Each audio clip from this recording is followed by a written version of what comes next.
Raja Yotam, Raja Ahaz, dan Raja Hizkia. Jadi dia hidup dalam 3 zaman.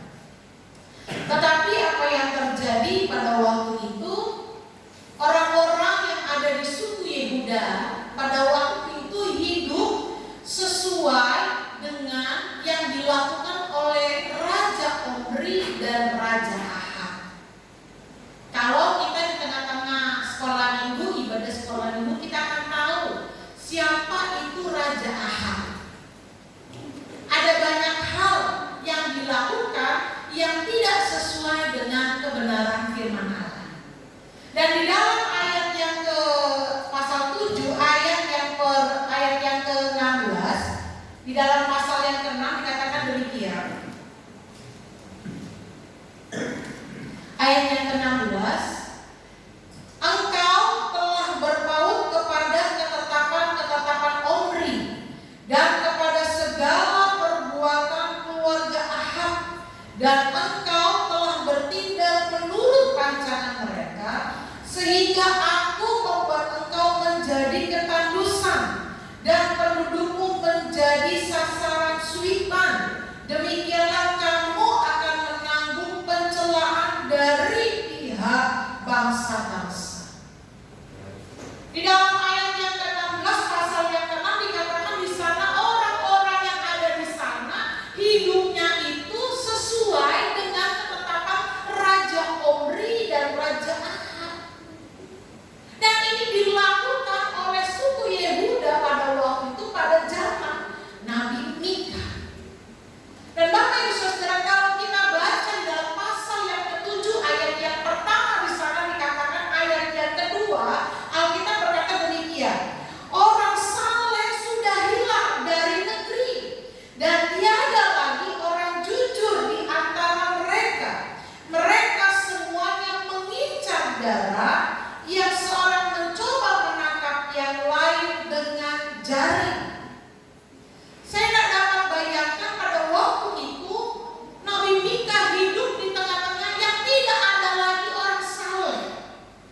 Jadi tidak ada lagi orang yang berbuat sesuai dengan kebenaran firman Allah. Tidak ada firman. Dan mereka tidak hidup sesuai dengan kebenaran firman Allah.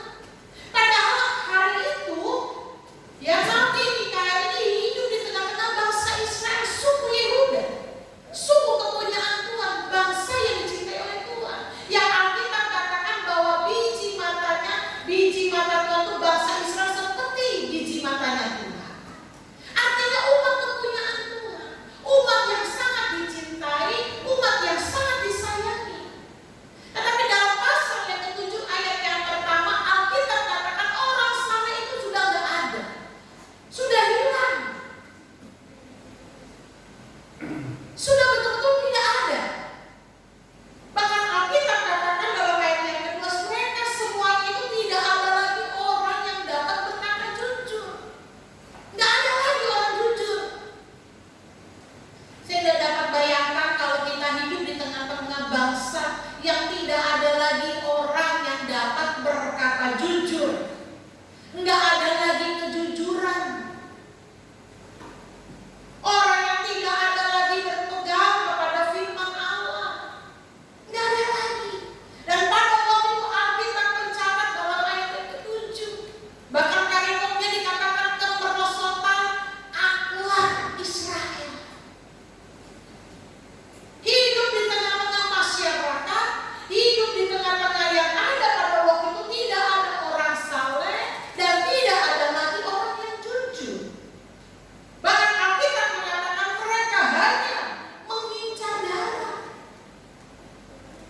Dan tidak sampai di sana, ayat yang ketiga dikatakan, ayat yang ketiga, tangan mereka sudah cekatan berbuat jahat.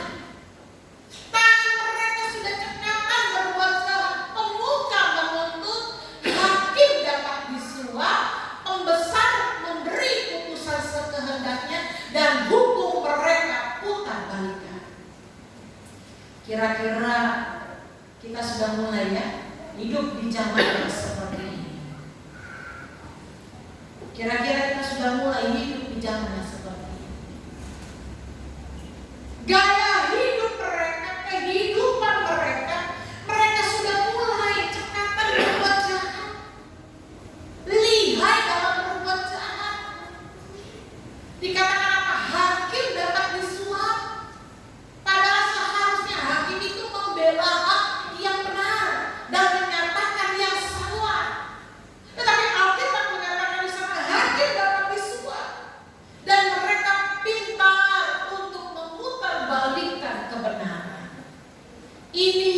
terjadi pada zaman Nabi Mika.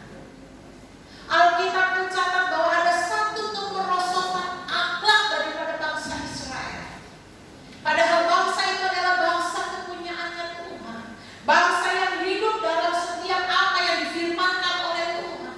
Tapi ada satu masa itu dialami oleh Nabi Mika, di mana pada waktu itu orang Israel sudah mulai cekatan untuk berbuat jahat. Cekatan itu sudah mulai pintar, sudah mulai lihai untuk berbuat jahat. Hakim dapat disuap, pembesar dapat memberikan keputusan sekehendaknya, dan hukum mereka pun terbalikkan. Ini yang terjadi. Dan yang selanjutnya Alkitab mencatat di dalam ayat yang ke-8 demikian. Ayat yang ke-6 saya akan bacakan ayat yang ke-6. Sebab anak laki-laki menghina ayahnya, anak perempuan bangkit melawan ibunya, menantu perempuan melawan ibu mertuanya. Musuh orang ialah orang-orang seisi rumahnya. Saya tidak tahu lagi dan saya tidak dapat menggambarkannya. Kalau di dalam rumah tangga keluarga itu terjadi permusuhan, antara suami istri terjadi permusuhan. Musuh orang dikatakan ialah orang-orang seisi rumahnya. Anak-anak memberontak, anak-anak melawan kepada orang tua.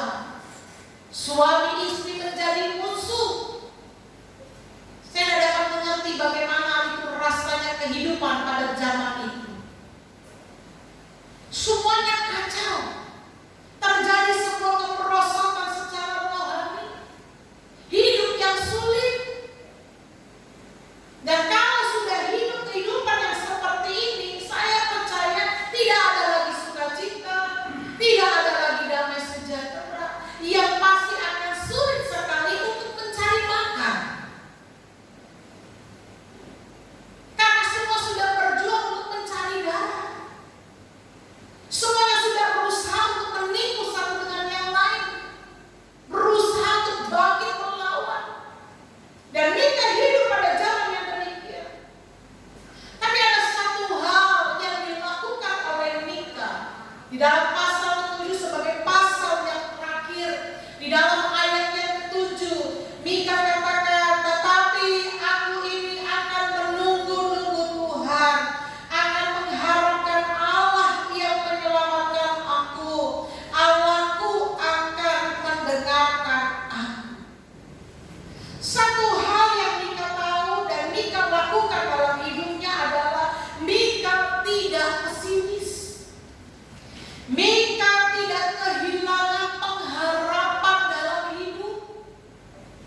Dan tidak hanya sampai demikian, dia percaya dan berharap penuh kepada Allah. Hari-hari ini kita pun diperhadapkan dengan situasi yang sama. Keadaan sekitar kita tidak mendukung kita. Bahkan saya boleh katakan mungkin hari ini yang Mika alami pun kita alami. Kita mengalami ketidakadilan. Kita mengalami hal-hal yang menghilangkan sukacita dan damai sejahtera. Tapi satu hal yang Mika tahu, Mika katakan dalam ayat yang ke-7, bahwa tetapi aku ini akan menunggu-nunggu Tuhan, akan mengharapkan Allah yang menyelamatkan aku. Allahku akan mendengarkan aku. Dia menang dalam hidupnya untuk menjadi orang yang tidak pesimis, tidak kehilangan pengharapan dalam hidup. Dia percaya dan dia berharap penuh kepada Allah. Saya kaget kemarin membuka televisi, itu berita pagi, berita sore hari, ada seorang pria, ya, dia tiduran di rel kereta api. Sudah coba diingatkan, diselamatkan, selamat pada jam 11 siang. Dia berusaha lagi, dicoba diselamatkan lagi. Tapi akhirnya pada sore hari dia betul-betul tidur di atas rel kereta api. Hari ini orang kehilangan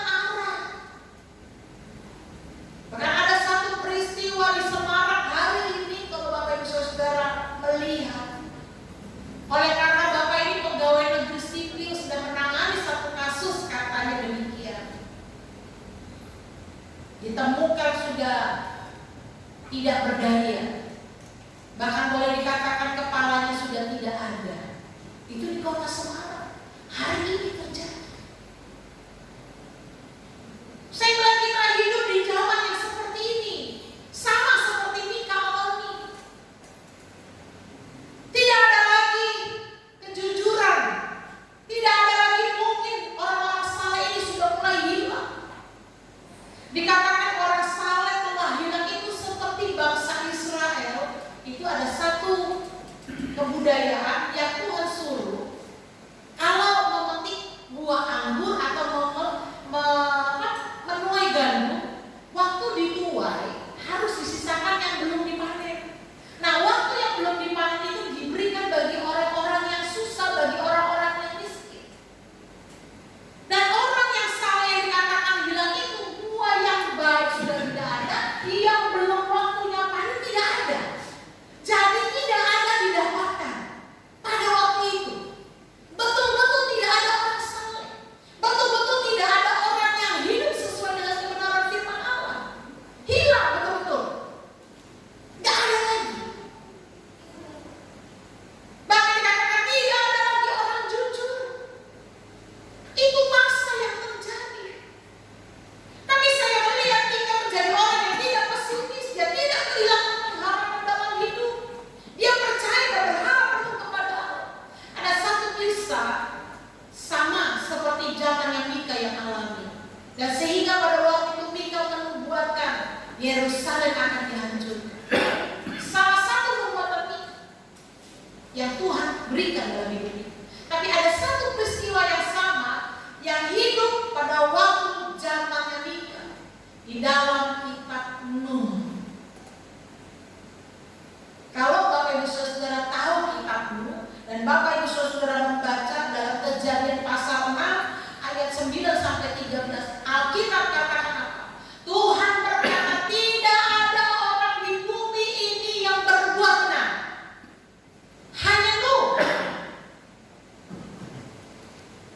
Alkitab mencatat katakan apa? Bahwa Tuhan akan hancurkan bumi ini.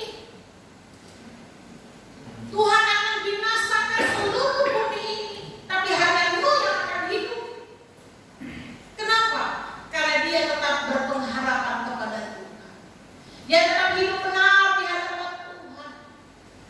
Dia tetap percaya kepada Tuhan. Sekalipun orang di sekitarnya tidak ada lagi yang berbuat benar. Dia menjadi orang yang saleh. Sekalipun di sekelilingnya tidak ada lagi orang yang berbuat sesuai dengan kebenaran firman Allah. Hari ini lebih banyak mana? Kalau saya mau bertanya kepada kita dalam hidup kita sehari-hari, orang yang hidup sesuai dengan kebenaran firman Allah, atau lebih banyak orang yang hidup tidak sesuai dengan kebenaran firman Allah? Dan kita dipercayakan kita hidup di tengah-tengah orang-orang yang tidak percaya kepada Tuhan, yang hidup tidak sesuai dengan kebenaran firman Allah. Kita dipercayakan kita hidup hari ini seperti itu. Kita dikelilingi oleh orang yang tidak percaya. Tidak hanya sampai di sana, kita dikelilingi oleh orang-orang yang percaya kepada Tuhan, tapi tidak hidup sesuai dengan kebenaran firman Allah. Kita dipercayakan di tengah-tengah lingkungan yang demikian. Tapi apakah kita harus patah semangat? Apakah kita harus kehilangan pengharapan kepada Tuhan? Apakah kita harus tidak percaya kepada Tuhan? Apakah kita harus tidak lagi berharap kepada Tuhan? Saya yakin dan percaya sama seperti Mika, sama seperti Nabi Nuh. Waktu kita sungguh-sungguh hidup sesuai dengan kebenaran firman Allah, Tuhan pasti kasih kita kemampuan dan kesempatan bahkan jalan keluar. Tuhan katakan kepada Nabi Nuh, Tuhan akan hancurkan bumi ini. Tapi ada satu kesempatan yang Tuhan berikan kepada Nabi Nuh. Ada sebuah jalan keluar. Ada satu kehidupan yang baru yang Tuhan berikan kepada Nabi Nuh. Tidak pesimis, saya percaya pada waktu Nabi Nuh membuat bahtera itu bukan satu hari, Bapak Saudara. Itu proyek yang besar.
Biarlah kita menjadi orang yang tetap percaya, tetap mengandalkan Tuhan dalam hidup kita. Dan saya yakin percaya ada satu kemenangan yang Tuhan akan kerjakan. Hari ini mungkin Tuhan belum membuka jalan. Hari ini mungkin kita masih melihat jalan-jalan yang tertutup. Hari ini kita melihat situasi yang sulit. Kalau di mana-mana melihatnya karena BBM naik, semua naik. Semua banyak yang mengeluh. Tapi tetaplah berdiri sesuai dengan kebenaran firman Allah. Tetaplah kerjakan bagian kita, yaitu melakukan firman Allah. Dan kita akan melihat segala perbuatan tangan Tuhan yang ajaib untuk menolong hidup kita. Yang kedua, di dalam ayat yang ke-9 dikatakan demikian.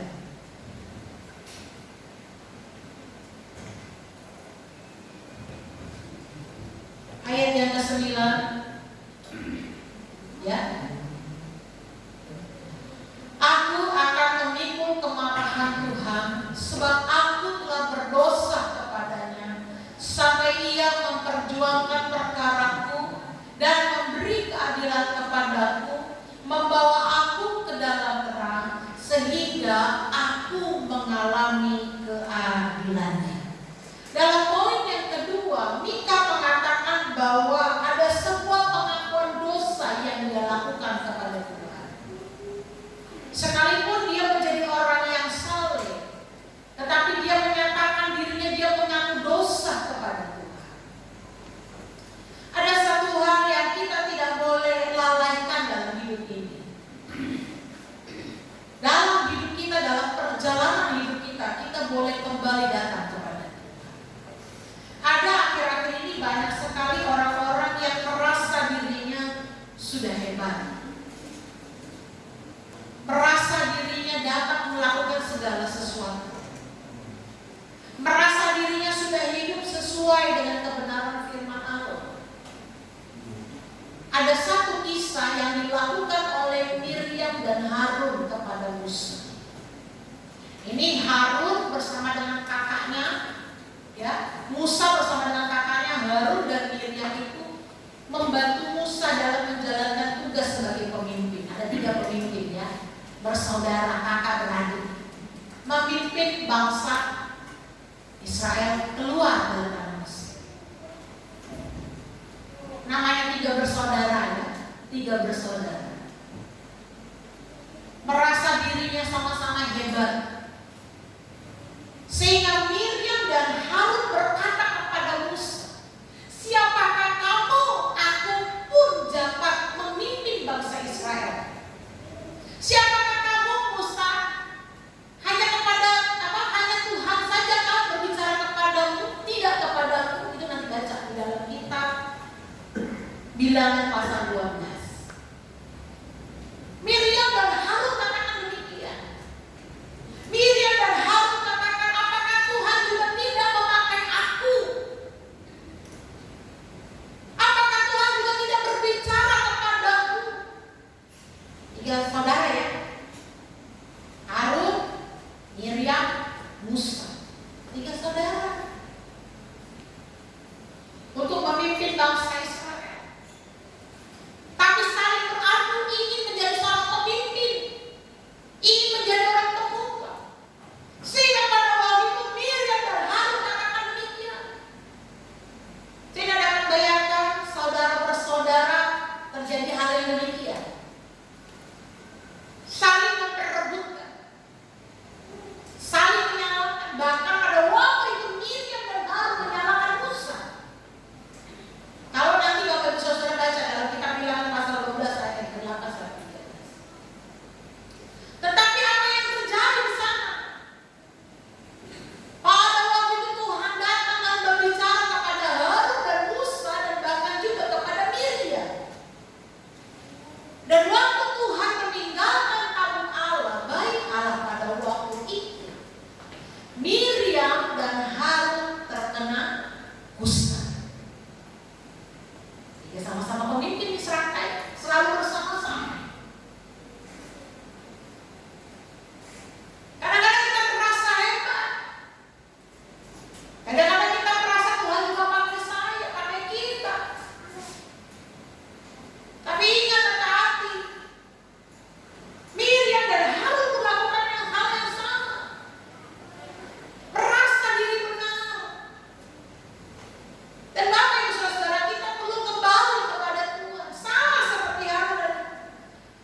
Miriam. Dan waktu Musa berdoa minta sebuah pengampunan, dan balik mereka kepada Tuhan, Tuhan memberikan mereka kesembuhan. Sama seperti Mika, dia melakukan sebuah introspeksi diri. Apakah aku sudah betul Tuhan? Dan aku minta pengakuan, aku minta pengampunan kepada Tuhan. Sebuah pengampunan dosa. Dia datang kepada Tuhan. Sekalipun hari itu dia hidup sebagai orang yang saleh, sebagai orang yang sesuai, berdiri sesuai dengan kebenaran firman Allah. Tapi dia katakan dalam ayat yang ke-9, aku akan memikul kemarahan Tuhan, sebab aku telah berdosa kepadanya. Kadang-kadang kita perlu introspeksi diri. Apakah yang kita lakukan sudah sesuai dengan kebenaran firman Allah? Jika sekiranya itu belum sesuai dengan kebenaran firman Tuhan, mari kita minta pengampunan dosa kepada Tuhan. Kita minta ampun sama Tuhan dan kembali berbalik kepada Tuhan. Ada satu kisah dalam kitab Perjanjian Lama. Ada seorang nabi yang Tuhan utus ke kota Niniwe. Pada waktu nabi ini diutus, dia tidak mau, dan kita sering dengar dalam sekolah minggu, ya, Nabi Yunus. Mungkin hari ini kita juga dengar, dia masuk dalam perut ikan 3 hari lamanya. Karena Tuhan suruh dia pergi ke kota Niniwe untuk beritakan setiap kebenaran firman Tuhan. Tuhan bilang apa? Pada waktu itu, kalau kau sudah sampaikan firman, pada waktunya aku akan hancurkan kota Niniwe. Aku akan binasakan orang-orang yang ada di kota Niniwe. Dan apa yang terjadi? Pada waktu itu, raja perintahkan untuk semuanya berdoa minta ampun sama Tuhan. Raja perintahkan untuk mengenakan kain kabung, berdoa minta ampun. Bahkan Alkitab mencatat, itu baca dalam kitab Yunus pasal 3 ayat 4-10. Segala macam binatang ternak, bukan hanya manusia, segala macam binatang ternak tidak boleh makan. Semuanya harus berpuasa, semuanya harus bertobat, semuanya harus berbalik kepada Tuhan. Dan Alkitab katakan apa? Tuhan memberikan pengampunan, Tuhan berikan keselamatan untuk kota ini. Bapak Ibu Saudara yang dikasih oleh Tuhan, saya tidak tahu apa yang menjadi beban pergumulan hidup kita pagi hari ini. Sekiranya hari ini kita diperhadapkan dengan situasi yang sulit, keadaan yang sukar, mari kita tidak putus pengharapan di dalam Tuhan. Kita tetap optimis, kita tetap percaya, kita tetap menaruh pengharapan kita hanya kepada Tuhan, dan tidak hanya sampai di sana. Sekiranya memang kita berdosa dan melakukan segala hal yang menyakiti hati Tuhan, mari kita datang kepada Tuhan minta pengampunan. Dan ketika kita minta pengampunan, mari kita kembali. Orang yang bertobat itu berbalik. Kalau hari ini dia berbalik ke samping kanan, waktu dia bertobat dia mengulang kami. Itu yang dikatakan bertobat. Tinggalkan. Jangan lagi ingat-ingat, jangan lagi melakukannya, tetapi kembali kepada Tuhan. Dan saya percaya Tuhan akan pulihkan hidup kita. Tuhan akan memberikan kita satu kemenangan yang secara ajaib, yang tangan Tuhan kerjakan, yang tidak mampu kita lakukan. Hari-hari ini kita diperhadapkan dengan situasi yang sulit, beban yang begitu berat, penderitaan yang kita alami. Kita diperhadapkan dengan lingkungan orang-orang yang tidak ada lagi kejujuran, tidak ada lagi kesalehan. Tapi satu hal yang perlu kita lakukan, kita tetap percaya kepada Tuhan. Kita tetap berpengharapan hanya kepada Tuhan. Dan tidak hanya sampai di sana, kita kembali kepada Tuhan. Kita hidup sungguh-sungguh di dalam Tuhan. Mari ayo semangat. Situasi boleh sulit, keadaan boleh sukar, tapi kita harus punya semangat yang baru di dalam Tuhan. Kita bersemangat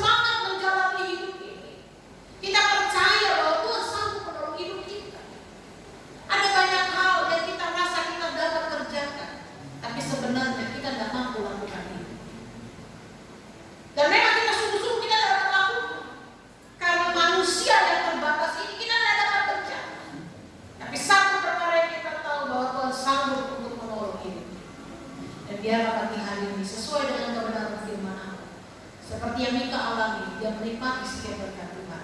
Dengan berkat yang sama Tuhan akan berikan dalam hidup saya dan hidup kita semua. Saya udah main musik untuk maju ke depan. Saya rindu kita mainkan sebuah pujian, jika aku berada dalam. Haleluya Yesus. Jika aku Tuhan saat ini berada pada masa-masa yang kelam, masa-masa yang sulit, biarlah kita percaya bahwa tangan Tuhan tidak pernah meninggalkan hidup kita. Haleluya Yesus.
Kami hidup di angkatan yang tidak baik hari-hari ini. Kami hidup di antara orang-orang yang tidak ada lagi kejujuran. Kami hidup di tengah-tengah orang-orang yang tidak takut kepada Tuhan. Tapi biarlah kami tetap terus berdiri sesuai dengan kebenaran. Kami tetap hanya berharap kepada Tuhan. Kami tidak akan pernah patah semangat. Kami tidak akan hilang pengharapan kami kepada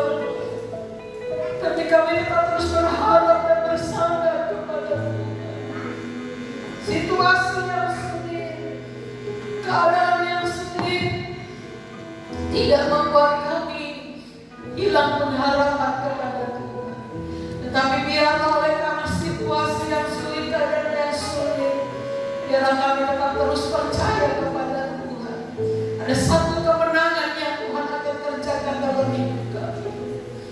Dan ketika kami melakukan setiap hal-hal yang tidak menyenangkan hati Tuhan, mungkin kami menyakiti hati Tuhan, biarlah kami boleh mengakui setiap kesalahan dan dosa yang kami berbuat. Dan biarlah kami boleh kembali datang kepada Tuhan. Kami percaya bagi kami yang datang kepada Tuhan, Tuhan selalu Tuhan memberikan kami kemenangan. Berkati setiap jemaat Tuhan, mereka yang datang dengan segala beban, permasalahan, persoalan, bahkan dengan segala kelemahan-kelemahan tubuh, pagi hari ini Tuhan jamah kiranya di dalam nama Yesus, yang sakit Tuhan sembuhkan, yang lemah Tuhan kuatkan, yang susah Tuhan berikan penghiburan bahkan jalan keluar. Bahkan kami percaya kami yang membutuhkan Tuhan, Tuhan hadir di tengah-tengah kehidupan kami. Berkati kami yang di depan sampai di belakang, kami yang di atas, kami yang di bawah lawan alam terjadi. Bahkan ketika kami menjalani kehidupan kami, biar kami boleh berjalan sesuai dengan kebenaran firman Allah. Roh Kudus pimpin kami selalu. Terima kasih Tuhan. Dalam nama Tuhan Yesus kami berdoa kepada Tuhan. Haleluya.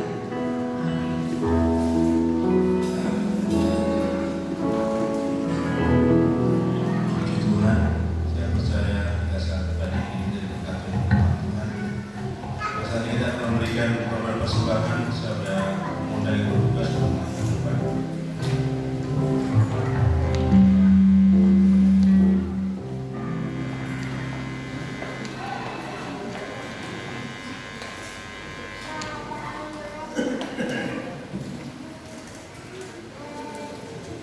mari kita berdoa. Terima kasih Tuhan buat firman yang sudah Kau sampaikan buat setiap kami yang hadir pada saat ini ya Tuhan. Kiranya firman itu ya Tuhan boleh menjadi pedoman dan menjadi teguran, menjadi kekuatan masjid permasalahan kami. Bahkan yang akan memberikan korban sebagai persembahan kami. Kiranya Tuhan membayangkan kami, menyucikan kami, tangan kami, dan memberkati kami ya. Terima kasih Bapa, kami siap kemudian terbaik untuk Engkau di dalam nama Tuhan Kristus kami berdoa. Haleluya. Amin. Tuhan menetapkan mata-mata.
Baik Bapak Ibu Saudara sekalian, kita berdoa bagi jemaat-jemaat Tuhan yang sakit supaya Tuhan memulihkan kesehatan mereka sehingga mereka dapat kembali bersama-sama dengan kita untuk beribadah kepada Tuhan. Ada banyak di antara kita yang tidak bisa hadir pagi hari ini, tapi baiklah di lain kesempatan kiranya Tuhan menuntun jemaat Tuhan untuk bisa kembali beribadah kepada Tuhan. Mari bersama kita berdiri, kita akhiri ibadah kita di dalam doa. Terimalah ya Tuhan setiap pujian penyembahan yang kami naikkan kepada Tuhan. Semua bentuk-bentuk persembahan kami terimalah sebagai persembahan yang menyenangkan dan menyukakan hati Tuhan. Olehnya biarlah kami semakin bertumbuh di dalam kasih dan pengenalan kami akan Tuhan, sehingga kami tidak digoyahkan, tidak dilemahkan oleh keadaan-keadaan yang berusaha menghimpit kami. Kalau hari-hari ini kami jatuh, biarlah kami dapat kembali bangkit bersama dengan Tuhan. Kalau hari-hari ini kami sedang lemah, biarlah ada tangan Tuhan yang siap menopang dan melawat kami. Berdoa bagi setiap kami yang hadir pagi hari ini Tuhan, Engkau melimpahkan segala berkat, segala kemurahan Allah kepada setiap kami, sehingga kami menjadi umat-umat Tuhan yang tangguh, yang kuat, dewasa di dalam Tuhan. Berdoa bagi umat-umat Tuhan yang sedang sakit, Engkau pulihkan, sembuhkan dengan sempurna. Kami berdoa bagi Ibu Tanpinio, berdoa bagi Saudari Lia, berdoa bagi Saudari Yohana. Tuhan lawat mereka dalam kasih dan kemurahan Tuhan. Darah kuasa anak domba Allah memulihkan mereka dalam nama Yesus. Dan setiap umat-Mu yang tidak kami sebutkan, biarlah mereka juga mengalami lawatan yang sama dari Tuhan. Berkatilah rumah tangga, berkatilah usaha pekerjaan kami, berkatilah apa yang kami kerjakan dengan tangan kami, sehingga mendatangkan keberhasilan dari Tuhan. Berkatilah bangsa dan negara kami, berkati situasi yang terjadi hari-hari ini. Engkau memberikan damai dan sejahtera. Engkau memberikan pemimpin-pemimpin yang takut akan Tuhan. Karenanya biarlah bangsa kami menikmati lawatan dari Tuhan. Berkati gereja-Mu di tempat ini. Berkati pula gereja-gereja Tuhan dimanapun berada yang melaksanakan ibadah. Banyak jiwa-jiwa diselamatkan bagi Tuhan untuk kemuliaan nama Tuhan. Di dalam nama Yesus kami berdoa. Mari saudaraku, angkat tanganmu dan terimalah berkat Tuhan. Tuhan memberkati dan melindungi engkau. Tuhan menyinari engkau dengan wajah-Nya dan memberi engkau kasih karunia.